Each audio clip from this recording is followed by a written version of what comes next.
Good evening, everybody. On behalf of the Richman Center, a joint venture of Columbia Law School and Columbia Business School, thank you for joining us today. I'm Jesse Green, Senior Fellow at the Richman Center, and this evening we'll be looking at cyber threats and cybersecurity through a little different lens. First, we'll discuss the limitations of technology to provide cyber defenses and where that is headed from an R&D perspective. Then we'll look at the law and public policy issues and what our government and corporate institutions are doing with regard to the situation we all face regarding cyber threats. Maybe out of all this we can get a better sense of how our cyber defenses are developing or not developing, as the case may be, in industry and governments. To help us understand all of this, we have an outstanding panel today that I'm pleased to introduce. First is Judith Germano. She's a nationally recognized leader of cybersecurity, governance, and privacy issues, and served more than a decade as a federal prosecutor. In addition to the founding of GermanoLaw LLC, Judy is a senior fellow at the New York University Center for Cybersecurity and an adjunct professor at NYU Law School.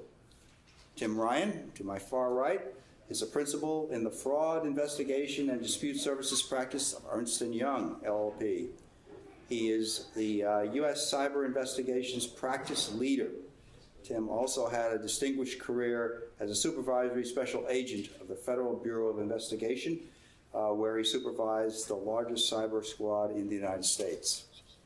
To my right is Matt Waxman. He's a professor at Columbia Law School, where he directs the National Security Program. He co-chairs the Cybersecurity Center at Columbia University's Data Science Institute.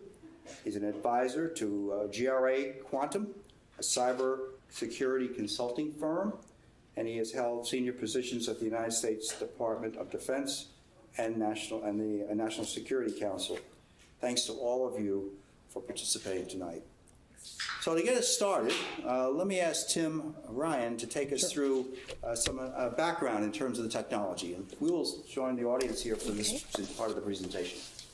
So I'll just go over my background for just a minute and give you the perspective that I come at it with, so you know what I won't be talking about. So as Jesse said, I'm a partner with E&Y. I lead the U.S. Cyber Investigations practice, so I investigate breaches at both non-audit clients and audit clients. Prior to that, I led the cybersecurity investigations practice with an international risk consultancy management firm. I also, as Jesse said, led the largest U.S. cyber squad and one of the largest criminal computer forensic labs in the U.S. I have a law degree from Rutgers and a master's of science in information technology, information assurance from the University of Maryland. So these are Tim Ryan's views. They are not necessarily the views of E&Y, and this is strictly for educational purposes. So basically, I'm an emergency room doctor. So the cliche is it's not if you're going to have a breach, it's when. The truism is actually it's not if you're going to have a breach, it's how bad it is. So everybody gets into a car accident, but not everybody gets into a fatal car accident. And that's really what's happening in industry today. Everybody is having some sort of cyber incident, but that doesn't necessarily mean that it's going to be this catastrophic incident. So I'm going to go over today some of the tools that are being used to prevent it from happening. My perspective is on the root cause and mitigation of cybersecurity failures. It is not a 1,000-point guide on how to stay healthy. It's going to be what are the mistakes that people are making. Here are some of the core problems that are out there right now in the field. The systems are detecting intruders inside the network, but then nothing happens. So there's one case study, an investigation I did, where an alert came in 2 months prior to any kind of investigation taking place. So for 2 months, the company wasn't aware that an intruder was inside their network, but nothing took place. That is a recurring theme in many of the investigations I do. Maybe to not that degree, but that's a common theme. Failing to eradicate the intruder. So what I've seen time and time again is a piece of malware will get onto a computer, and that's just the bad guy's way to get into the environment. And from there, he then moves within the environment. And when the security team comes in, they remove that piece of malware inside the environment, but they never find the bad guy. He has now moved away from that initial point of entry, and he's moving throughout the environment. And then, of course, common vulnerabilities. So you've heard this in the media. This is a recurring theme. These large organizations have colossal infrastructure, and it can be very hard to keep that up to date. There's also some technical debt. So a server that they bought, let's see, a 2003 server that they bought 14 years ago is still facing the internet, is still being used for regular applications, and that hasn't been hardened, although it's end of life, although that system should no longer be used. So what's lacking from a tool perspective? So on the right there is another case study of what happens that's bad. So we have a detection at the top, and if we move clockwise, the company will detect the intrusion, then they will proceed to destroy the evidence. To try to get rid of the malware, instead of preserving it like a crime scene, they will delete all the data on that machine. From there, there's other detection that takes place, and then they delete the data on those machines, because what they're focused on is the malware and getting rid of malware. And then from that point, the company has lost the ability to track the attacker inside their environment. They have no fingerprints to go. They don't know the tools that the attacker's using. They don't know the credentials that he's using inside the environment. And then finally, they're left with an unknown level of compromise. They do not know how secure their system is. So from a tool perspective, what's lacking, there's just too many false positives. There is never a day in a modern IT security environment where there's not alerts. It's much more often that there's thousands of alerts that they have to respond to. And they can become overwhelmed by it. They have a sense of learned helplessness. Well, if tomorrow's going to bring 1,000 alerts and I can't do anything about that, then I'm going to stop doing anything at all. And it's not quite that bad, but there is a sense of learned helplessness in a lot of IT security organizations. The tools are not automatically baselining a system. So my machine talks to the email server. The email server may or may not normally talk outside the enterprise, or if it does, it may not speak to, let's say, North Korea.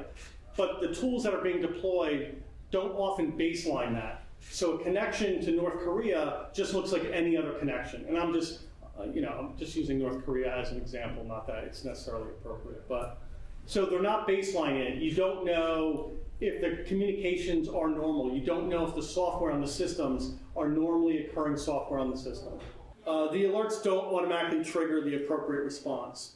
So what we see time and time again is an alert will occur, but there isn't necessarily a playbook that's always implemented where they know with this kind of alert we're going to do this, and we have a level of quality assurance around how these alerts are handled day in and day out. And then frequently we find that security tools are purchased, but the training and experience dependencies that are incumbent upon that tool or required to use that tool are not provided for. So they have a very expensive tool inside the environment, but nobody really knows how to use it. The first development I want to talk about is integration and orchestration. As you can see there in the path, the ideal situation is that you have an alert, that you do forensic analysis. You drill on that alert, you do forensic analysis on the machine, you find things from that machine, and you extrapolate it throughout the entire environment to find more infected machines. Then you contain the attacker. You don't get rid of him yet. You contain him so that he can't communicate, he cannot move within the environment. Then you eradicate all his malware, all his tools, all the credentials, and then you do a report. That's the ideal way of doing this. Unfortunately, because it's not automated, that's not occurring. So what I see in the industry is that there's a push to automate this so that the detective tool automatically triggers a playbook, automatically triggers an acquisition of evidence on the endpoint, automatically shuts things down at the perimeter, starts to build out things that you're going to report on a very automated process. That's what's currently occurring, and I think it's only going to pick up speed. Training. So I put training in the middle. I put like 4 boxes around it, and this is the 4 types of training that I see regularly occurring inside organizations.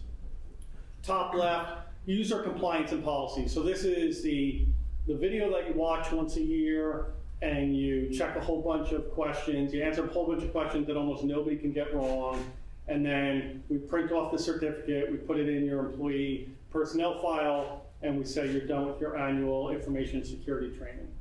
Right below that, we then see some companies do user attack sensitization. So phishing emails are sent to the user population, and if you click on the phishing email or you answer it with your password, you then get an email telling you, hey, this was a phishing attack. This is everything you need to know to avoid it in the future. If we move to the right side, we see corporate tabletop exercises. So the tabletop exercises are meant to help corporations know how they're going to deal from a tactical perspective, how they're going to implement their strategy into a tactical operational perspective so that they can make a lot of the hard decisions up front. So in other words, do we report it to law enforcement? How much do we cooperate with law enforcement? Do we bring this investigation under privilege? When do we tell the board of directors? When do we tell our auditing firm? Those are some of the questions that go on in tabletop exercises.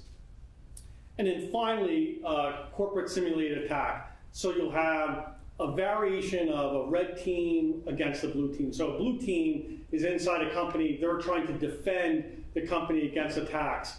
And the red team is trying to gain entry into it. So the red team is there to find vulnerabilities a little bit within the enterprise, but also to test the blue team.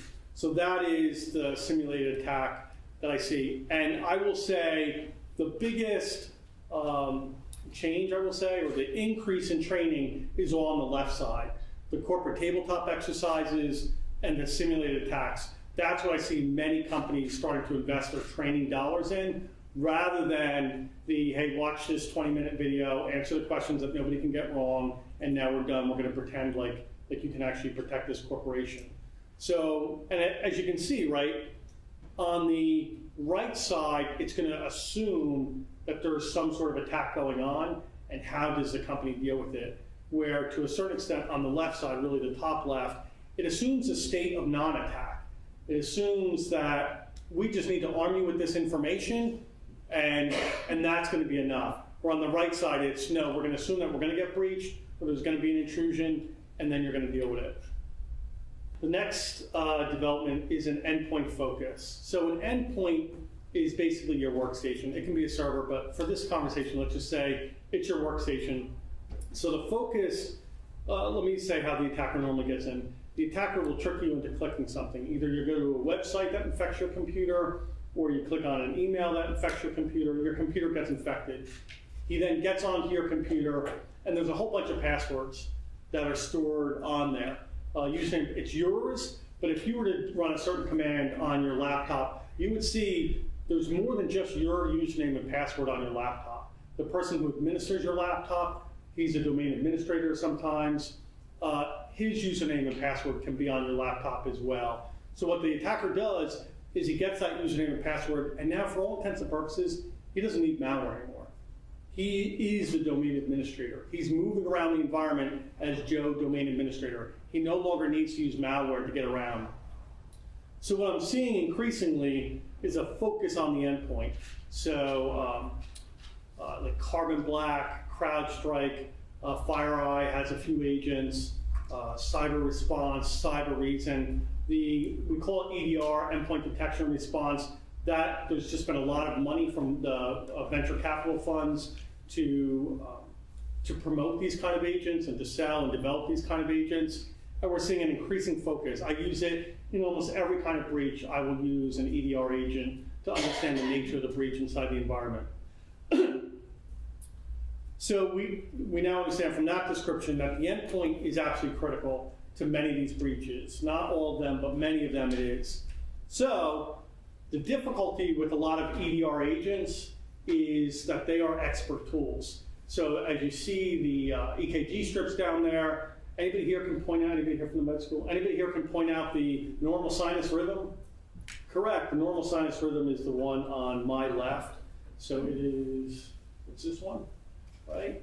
The abnormal one is the one next to it, which is just, it's a slower form of it, which all that means is that if you're not trained in how to read EKG slips, is the person having a heart attack? Is it normal? Like the machine doesn't tell you this guy's having a heart attack or that guy's having a heart attack. It just displays, it's a sensor that displays data. That's what the EDRs are on a computer. So if I was to show you an EDR output, it isn't quite like that. There's a lot more words on it and numbers, but it's an expert tool. You have to know how to analyze that yourself. It's not going to tell you there's an intrusion on this computer right now. It's going to just give you the data that you need to analyze that on your own. So the next development, zero trust networks. Anybody know where this is from? Come on, come on, Judy. You don't? X-Files? No, I'm old. Thanks. All right. Well, I was an FBI guy, so actually that's what I watched a lot before I went into the bureau. So trust no one. So from the X-Files. So this is really interesting. This is being done on a very large scale at Google right now. It is definitely not being done on a smaller scale. This is very difficult to do. Google has, I think it's called Beyond Corp. They started a few years ago designing this. It took them a number of years to start to create this idea that, let me just show you the idea. So let me first deal with the old paradigm, and then we'll get into Beyond Corp a little bit. So the old paradigm is the castle. And the castle assumes that all the threats to the king are going to be coming from outside the walls. So we're going to surround it with water, we're going to have a drawbridge, we're going to have a gate that goes up, and we can keep all the threats outside. So that's where you get your firewalls from. We're going to really scrutinize external communications into the environment. And so long as we can scrutinize those, we're going to be able to keep ourselves safe. So as I described to you before, how the attacker gets onto a workstation, he becomes the wolf in sheep's clothing, which I still think that's a really cool picture. So he walks around with all the rest of the sheep pretending to be the domain administrator. He has the username and password, the key, so he can move inside the castle at will. So the threat no longer appears to be only from the outside. The most sophisticated attackers, almost all their activity is going to be internal. Like as a percentage of activity, I'd say 90% of the activity is going to be inside the castle, and maybe 10%, 5 to 10% is going to be that communication between the castle and outside. So we now know that we cannot trust internal communications.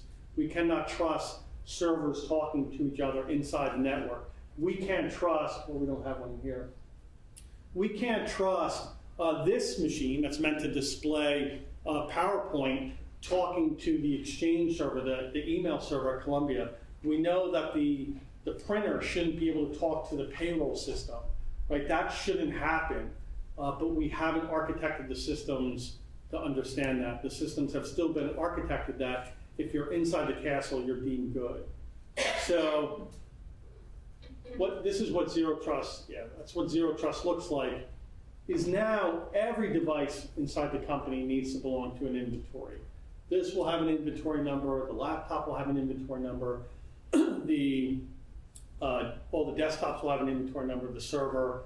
So we have an inventory of devices basically. All the communications between the devices are going to be encrypted. So if a bad guy gets in somehow, some way, he cannot wiretap communication between the systems. So strong encryption between the systems. And then the authorization for you to read your email is going to be Tim Ryan. This is his job responsibility. He's using the laptop that belongs to Tim Ryan. That laptop comports with corporate policy. It has this antivirus on it. It's been hardened. And he wants to gain access to the email. So then it goes to a decision maker, and that decision maker says yes, basically in that case. And that's done for every single communication, everywhere in the environment. And if you think about that, that's an enormous task. It's no longer you, every time you're looking to read an email, to surf to a web page, to pull up a database, it is asking it. And then the machines talking to each other. This machine reconciling data with that machine, that all needs to be authorized. It's a huge undertaking, but this will transform cybersecurity as we know it. So I'll just talk a little bit about movement to the cloud. So I don't want to paint it too rosy. So what I was saying earlier prior to this is I think that some of the attacks are actually becoming less sophisticated. The more sophisticated our response has become, the less sophisticated I'm seeing the attacks. So, the FBI has discussed this a lot. Business email compromises, where you're just tricking somebody into believing you're somebody that you're not. So now attackers don't need to get into the environment. They've become very good at just fooling email recipients into believing they're the CEO. So I'm seeing a decreasing amount of sophistication in some cases that's being used very, very effectively. So that is going to be a problem that's going to continue as we migrate to the cloud. The cloud problems are going to be, how do I know that that's really Tim Ryan accessing his Gmail account? How do I know that that's really Tim Ryan accessing his Amazon Web Service server? How do I know that this is truly the authorized user if I don't have this castle anymore and everything is up in the cloud?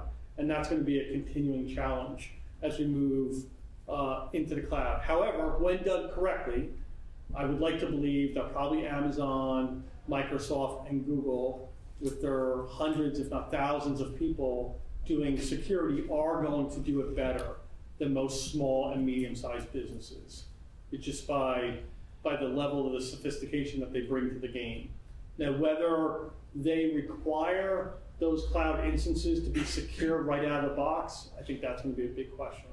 So my picture here is basically, Google and the Beyond Corp structure and their security teams versus the guy sitting at the desk who is the help desk on any given day. And I think this is the last one. So defense and response. So it used to be, right, we're going to build this castle. And if somebody jumps into the castle, well, we don't know what we're going to do then, right? It's kind of, it would be the same as putting a nice wall around the White House, but the second somebody jumps the fence and they're on the lawn, there is no response. And that is in many companies still the case, that they have invested most of their budget into prevention. And when the bad thing happens, they haven't really invested in the tools or the training or the personnel, the people, process, or tools to really deal with that response. I'm seeing that starting to change. Some of it is because the EDR that I talked about, the endpoint, so basically the carbon black of the world. So they have invested in the carbon blacks, and that's requiring them to put together an incident response team who can use carbon black. I think that's it. Okay.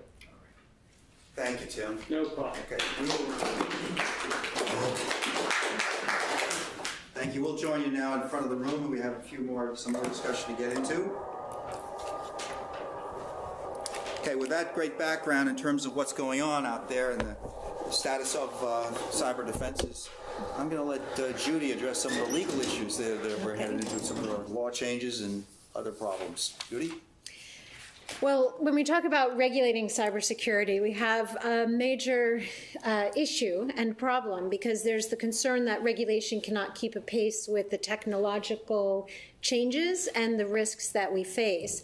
And also the way that laws are made in our country and globally tends to be a lot slower than our increasing use of technology and our increasing discovery every day of more and more risks. So what we've seen recently in the US is a hesitancy to regulate. And as a consequence, I think we're getting more regulation as opposed to less, because we're getting a series of patchwork rules and laws and standards that companies have to follow. Some are industry-specific requirements. Others are state-specific or may apply when we talk internationally in different regions where global companies are operating. There are a number of different laws that make it very difficult, both in terms of technological requirements to be cybersecurity compliant, as well as on the data privacy and protection side, with a significant patchwork of international laws that companies have to worry about adhering to.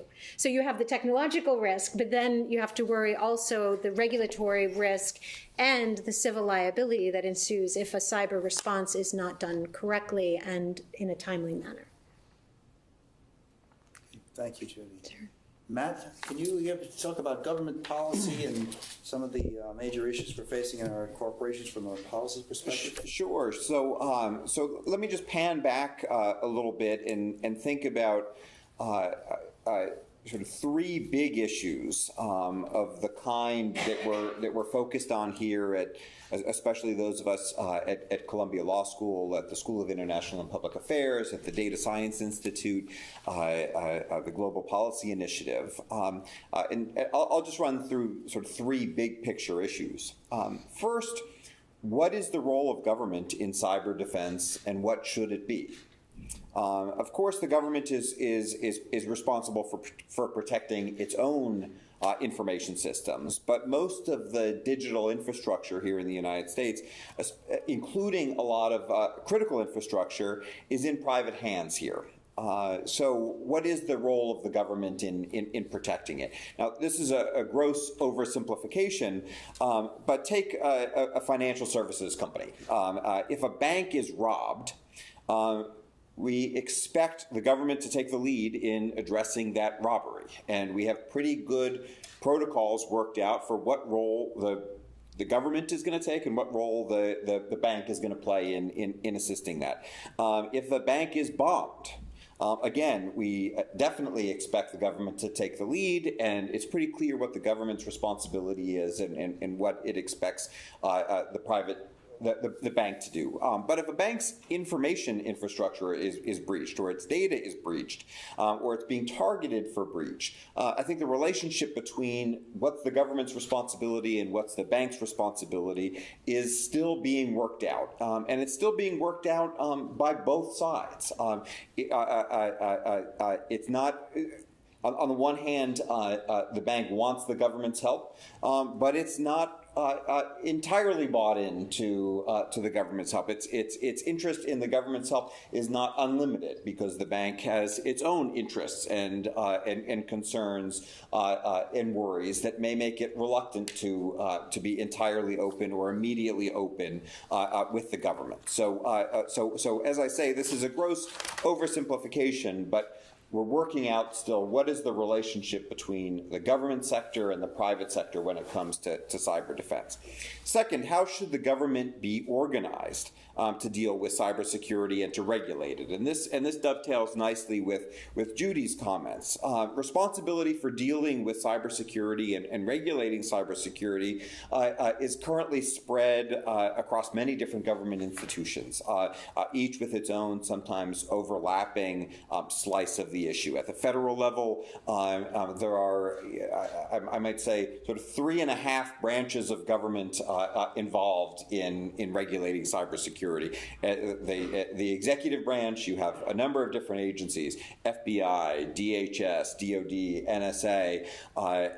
You have the courts wrestling with questions of liability.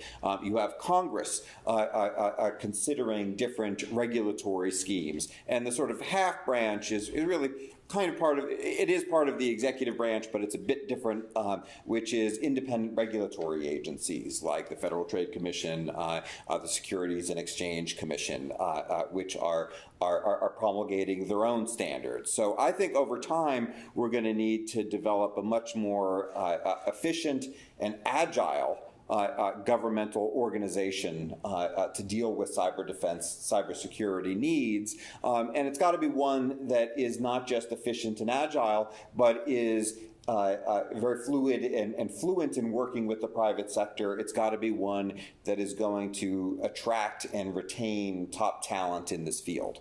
The third big question or big public policy challenge I'd put out there is how to promote better information sharing. Pretty much everybody agrees that information sharing is critical to cyber defense, but there's a lot of disagreement about how exactly to achieve it. And I'm thinking here about both information sharing about cyber threats within or among the private sector, but also between the private sector and the government. Congress passed a statute a couple of years ago, the Cybersecurity Information Sharing Act of 2015. Most agree, though, that was pretty thin soup and didn't address a lot of key issues. This is an area where I think we have a long way to go, information sharing. I'm sure my co-panelists have a lot of insights into this from both their private sector perspectives and experience, as well as their prior experience in the public sector. But there are market dimensions to this, there are legal dimensions to this, there are organizational dimensions, and there are just day-to-day practical dimensions to how to improve information sharing in this area. Okay, thank you, Matt. Let me just follow up on that a little bit. So where do we start? Does that change in philosophy is some new people have to come into the government to get this to happen? Does some of the experts in the field that have technology skills have to recommend a change in strategy? How do we get going on that? So I mean, these are not new issues to the government, but they are being worked out very slowly, and that's not always such a bad thing. You don't want the government in general to rush into things, but it gets at a big challenge, to really pan back. I think one of the fundamental challenges that Judy mentioned before, which is that the pace of technology and the pace of policy development and legal evolution and adaptation don't really match up very well. That technology, especially in this area, is changing faster and faster. Technological development is accelerating. Legal development is by design slow. Legislation is by design. It was designed by the constitutional framers to be a slow process. Development in judicial doctrine and interpretation by courts takes time for cases to bubble up. And so I think one of the big challenges is how do we speed up the process of adapting our public policy responses to this area. One, and now this is just a very general answer to your question, but I do think part of the answer does lie in a point I think that you hinted at, which is exchange of not just information, but also human capital between the public sector and the private sector. I think that the private sector has a lot of expertise that the government ought to be able to harness, and many institutions in the private sector gain a lot from bringing in government officials or former government officials. Except, Matt, that concern or that suggestion of the exchange of human capital is a tricky one because resources are so limited in terms of people with really critical experience that is valuable in cybersecurity. And people can make a lot more money in the private sector than public sector. And so I think both experiences are incredibly valuable in the perspective, but there is a dearth of talent, and as this area is changing so quickly. And I think one thing that will help is with the increase in artificial intelligence as applied for cybersecurity, that will help us, I think, a lot in terms of, as what Tim was talking about, these great new technologies that can help detect risk, except you need experts to read them. Well, we need to get smarter from the technological standpoint where it becomes a more user-friendly interface. I mean, I'm old enough that when I learned to use a computer, there were zeros and ones, and we had to know what those meant and what those did to have the computers do what we wanted them to do. And then it emerged to a very user-friendly scenario where I can touch the computer, touch the screen, and move things with a finger.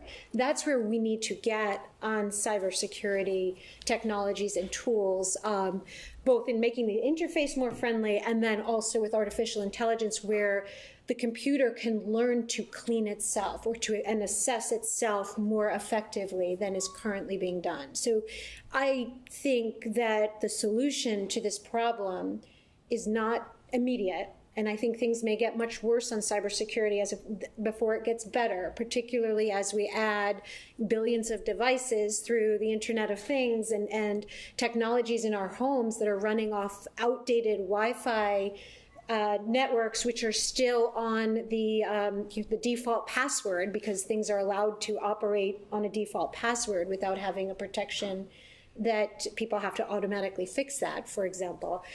Before we get technologically more secure, it's going to get worse. But I do think eventually we'll get to a better stage where the technology is checking itself, a more user-friendly interface, and meanwhile, we're building up talent, both in government and in the private sector, who can better address and solve some of these issues. You know, I think back to the industrial age, where there was just rampant pollution. Factories were great and doing great things, but no one was thinking of the pollution in the air, or the before OSHA regulations, or the danger of the different machines that people were using in the workplace. Eventually, we figured out this is not safe. We can make it better. We're not there yet on cybersecurity, and that's where I think we're at a cutting edge, but I think we still have a lot more to learn and do. Julie, just go down a little different path, Judy, on the question. You know, we started out on the federal side.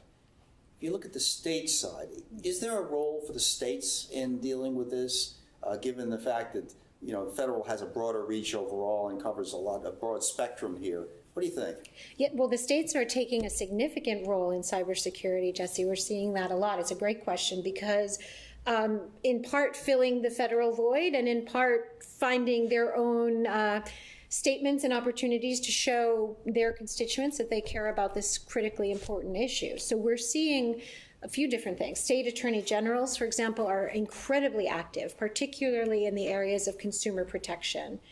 Target, for example, in May, there was announced an $18.5 million settlement with state attorney generals against a breach, the 2013 breach. We also recently saw, with regard to the Equifax breach that was announced September 7th, which within less than 2 weeks, there was a letter signed by 34 different state attorney generals saying issues that they had with Equifax with regard to their call centers not operating sufficiently, with regard to asking for customers for waivers and charging fees in the response. And so they were coming out very quickly in terms of trying to address concerns of their constituents. In addition, we're seeing states taking an active role in enforcing or creating their own legislation.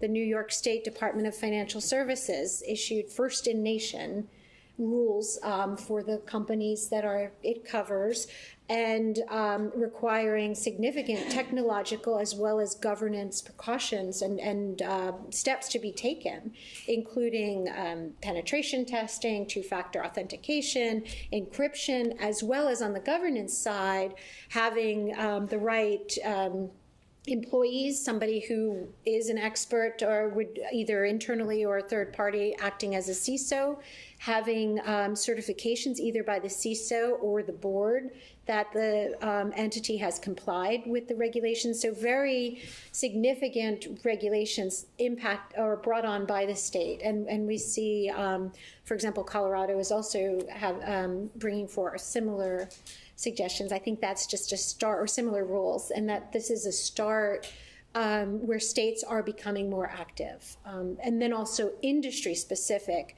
state actions. For example, the New Jersey Bureau of Public Utilities has its own laws or regulations for utilities in New Jersey. And so that creates a very significant challenge for companies, because you have federal laws, industry laws, and sector-specific laws or rules or requirements or standards to which you're held accountable.